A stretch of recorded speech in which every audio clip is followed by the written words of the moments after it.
जय हिंद दोस्तों, मैं हूं मेजर गौरव और आप देख रहे हैं मेजरली राइट। 26/11 आज की तारीख में भी एक ऐसा वाकया है दोस्तों जिसको देख के हिंदुस्तानियों को बड़ा दुख है, बड़ा गम है, बड़ा गुस्सा है। और सबसे बड़ी बात यह है कि हमने पाकिस्तान को 26/11 का जवाब नहीं दिया। वो तो एक मैटर है कि हमने पाकिस्तान को जवाब नहीं दिया और हमें जवाब देना चाहिए था। अगर हम 26/11 का जवाब दे देते पाकिस्तान को तो फिर भारत में ना उड़ी होता, ना पुलवामा होता, ना ऐसे बड़े बड़े अटैक होते, क्योंकि पाकिस्तान को एक बार सबक सिखा दिया जाता, पाकिस्तान एकदम टाइट हो जाता। उस समय पॉलिटिकल लीडरशिप ने यह डिसीजन लिया और ये नेशनल सिक्योरिटी एडवाइजर के वर्ड्स जो जमाने में थे उनके थे कि यार हमने फिर डिसाइड करा कि पाकिस्तान को अटैक करना ना अटैक करना, कॉस्ट बेनिफिट एनालिसिस ये है कि मत अटैक करो, मत को झगड़ा करो, क्योंकि इससे बात बढ़ेगी। और पाकिस्तान भी यही समझ के करता था कि अब भारत, उन्होंने कारगिल अटैक क्यों करा? उनको लगा कि कुछ करेगा नहीं, भारत कुछ नहीं करेगा। उनकी पूरी जो थ्योरी है, उनका जो पूरा कैलकुलस है इसी पे बेस्ड है कि हम कुछ करेंगे, भारत जवाब नहीं देगा। इनको मोदी जी क्यों अखरते हैं? पाकिस्तानियों को इनको मोदी जी क्यों अखरते हैं? इनको मोदी जी इसलिए अखरते हैं क्योंकि इन्होंने जवाब दे दिया। मोदी ने जवाब कैसे दे दिया यार, ये तो बहुत बुरा आदमी है। देखो हमने क्या करा था, आखिर हमने करा क्या था? फौजी तो मारे थे कुछ हमने, तो क्या हुआ? हम लोग इतना भी नहीं कर सकते पाकिस्तानी होने के नाते, एक टेररिस्ट मुल्क होने के नाते? ये मोदी को देखो, अजीब आदमी है यार, इसने तो हमारे ऊपर पलटवार कर दी। ये प्रॉब्लम है। पर दोस्तों बात सिर्फ पाकिस्तान की नहीं है। यहां पे बात सिर्फ ये नहीं है कि दुश्मन मुल्क क्या कर रहा है और चीन की क्या साजिश है और पाकिस्तान की क्या प्लानिंग है। हमारे अंदर ही कुछ ऐसे लोग हैं, मैं हर समय कहता हूं ना कि किले के दरवाजे अंदर से खुलते हैं। मैं बार बार एक ही बात कहता हूं कि किले के दरवाजे अंदर से खुलते हैं।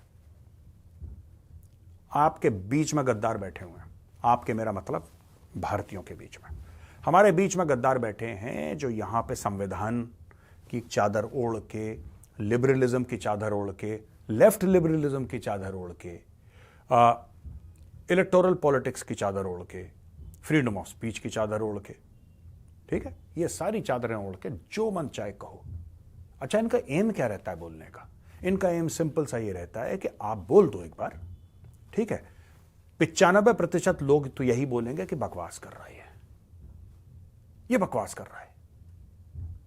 लेकिन 4-5 तो हैं, 4-5 तो ऐसे होंगे जो ये बोलेंगे कि नहीं नहीं साहब, ये हो सकता है इसमें कुछ ठीक हो, ऐसे थोड़ा ना बोल रहा होगा कोई।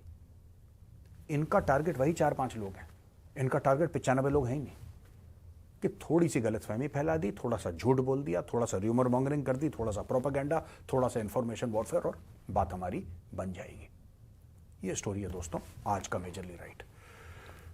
चुनाव हो रहे हैं देश में और चुनाव में सरगर्मियां बढ़ रही हैं, लोग एक दूसरे के ऊपर इल्जाम तराशी कर रहे हैं। बीच में महाराष्ट्र में से एक स्टेटमेंट आता है, महाराष्ट्र के लीडर ऑफ ऑपोजिशन हैं विजय नामदेवराव वेडेट्टीवाड़। इन्होंने 26/11 को लेकर एक बयान दिया है और इन्होंने यह बोला है कि एक आरएसएस एफिलिएटेड पुलिस वाला, जो कि संघ का, राष्ट्रीय स्वयंसेवक संघ से एफिलिएशन था, उसकी लॉयल्टी थी, उसने हेमंत करकरे जी को मारा है। अजमल कसाब ने नहीं मारा, अजमल कसाब ने नहीं मारा हेमंत करकरे जी को। हेमंत करकरे जी को बाद में अशोक चक्र मिला, नहीं, एक राष्ट्रीय स्वयंसेवक संघ के पुलिस वाले ने मारा जो कि उनके साथ लॉयल था। पहली बात ये बोली। फिर उन्होंने बीजेपी कैंडिडेट उज्जवल निकम की, उज्जवल निकम लॉयर थे जिन्होंने फांसी दिलवाई थी अजमल कसाब को, आपको उज्जवल निकम के याद होगी आपको। उन्होंने बोला कि इन्होंने कांग्रेस पार्टी को बदनाम करा बिरयानी वाला मामला लेके, ठीक है। अब पहले मैं इसको डिस्कस करता हूं, फिर मैं आपको आगे बताऊंगा। देखिए, नेता बनने के लिए, आप किसी भी पार्टी के हो, नेता बनने के लिए आपको मोटी खाल चाहिए। और हमारे देश में क्या है कि we don't hold people accountable. कोई कुछ भी बोलता है ना, we don't hold them accountable, we don't hold them accountable. जो कोई कुछ भी बोल, उनको पता है कि पब्लिक भूल जाएगी कल परसों, आज बकवास कर दो। मुझे समझ में नहीं आ रहा कि जो कांग्रेस वाले हैं ये क्यों ऐसी बातें करते हैं यार, क्यों ऐसी बातें करते हैं जो बेबुनियाद हैं, जो झूठी हैं। इनको सिर्फ माइनॉरिटी वोट्स चाहिए। इनको ऐसा लगता है कि अगर हम कुछ ऐसी बात करेंगे हो सकता है मुसलमान इनको वोट दे दें। दोस्तों, मैं एक छोटी सी बात करूंगा, फिर मैं आपको बताऊंगा कि किसने क्या बोला, उसका एनालिसिस करूंगा। मैं ना मुसलमानों के बारे में आज आपको कुछ बताना चाहता हूं। मुसलमानों के या कोई इस्लाम जो कबूल करता है या जो कलमा पढ़ता है उसके कुछ फराइज हैं, उसके कुछ फराइज होते हैं, यानी कि फर्ज होते हैं। फर्ज तो इसका बहुवचन हो गया फराइज, कि वो नमाज पढ़ेगा, यानी कि अल्लाह के सामने सजदा करेगा, वो मानेगा ला इलाहा इल्लल्लाह, वो ज़कात यानी कि percentage of earnings for the poor, वो हज पे जाएगा इफ ही कैन अफोर्ड, उम्रे पे जाएगा, राइट।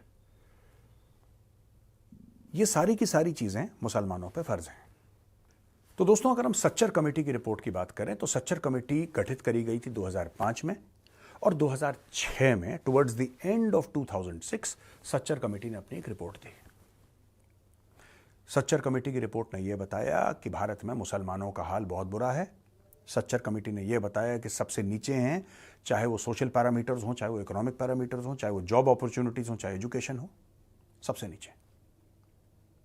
2005 में गठित करी गई, 2006 में सार्वजनिक कर दी गई, मीडिया के सामने ये सब वेबसाइट पर डालना वगैरह वगैरह, ये सब हो गया।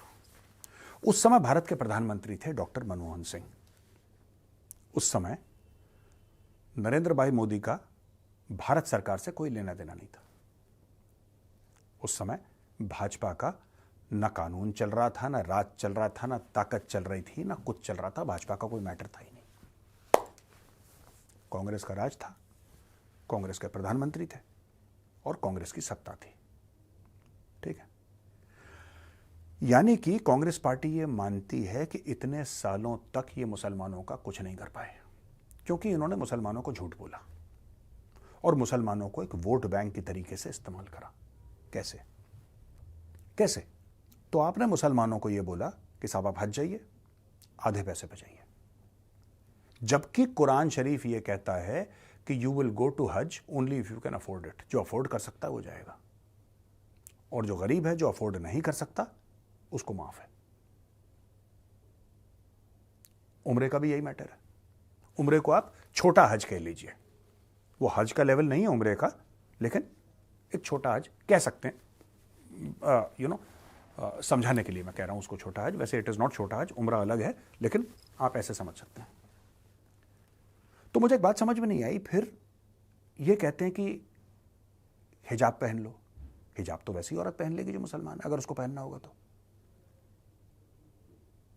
नमाज तो पढ़ेगा ही मुसलमान, 5 बार पढ़ेगा अगर उसकी मर्जी है, और कौन रोक लेगा उसको पढ़ने से भारत में। इन्होंने मुसलमानों के अंदर एक फियर साइकोसिस बना दिया। ये जो कांग्रेस पार्टी महाराष्ट्र की आज की तारीख में कह रही है कि कसाब को आरएसएस वाले ने मारा, ये क्यों कह रही है? आपको पता है क्यों कह रही है? क्योंकि चुनाव आ रहे हैं और फिर से मुसलमानों के दिमाग में डालना है कि नहीं, अजमल कसाब बहुत अच्छा आदमी था, जबकि मुसलमान ऐसा नहीं समझते हैं। यही दिग्विजय सिंह ओसामा जी बोलते हैं।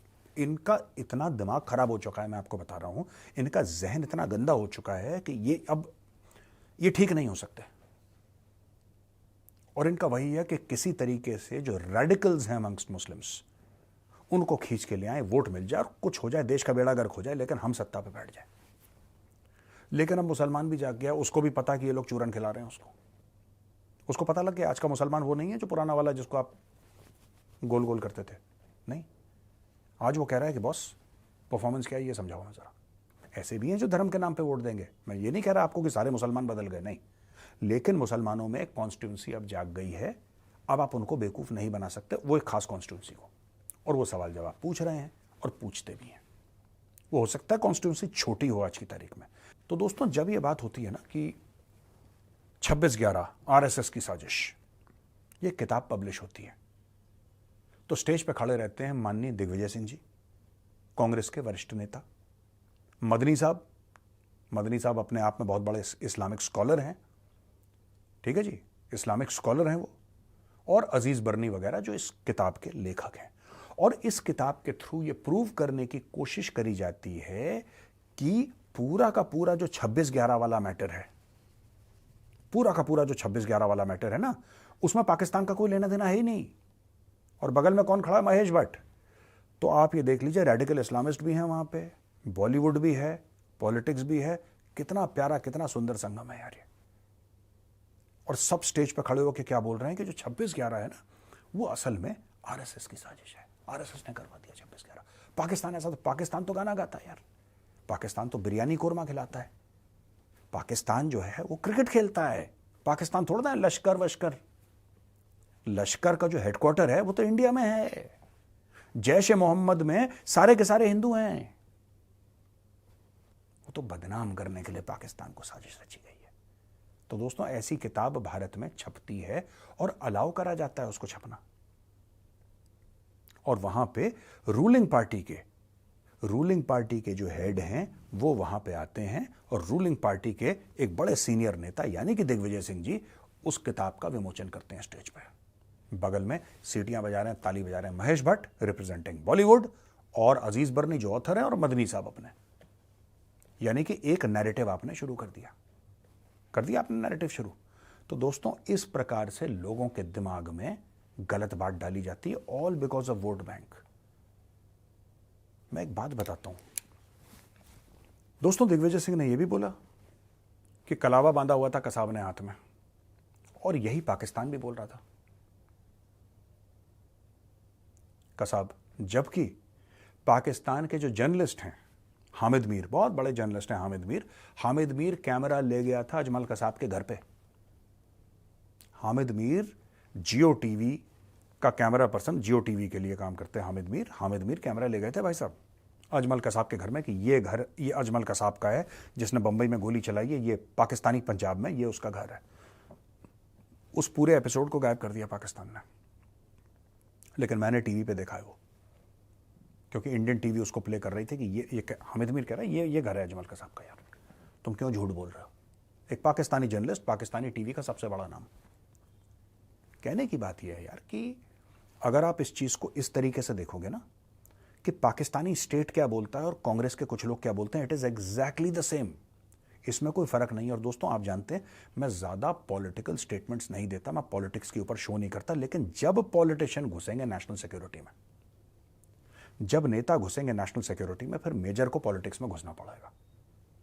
आप मेरे इलाके में मत घुसिए भाई साहब, मैं आपके इलाके में नहीं घुसूंगा, या तो ये डील कर लेते हैं आपके और मेरे बीच में।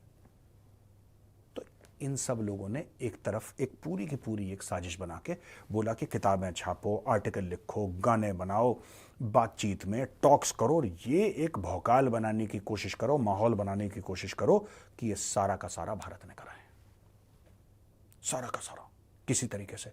और वही पाकिस्तान बोलता चला आया और यही लोग ये रिपीट करते गए इंडिया में। ये हैं भारत के नेता।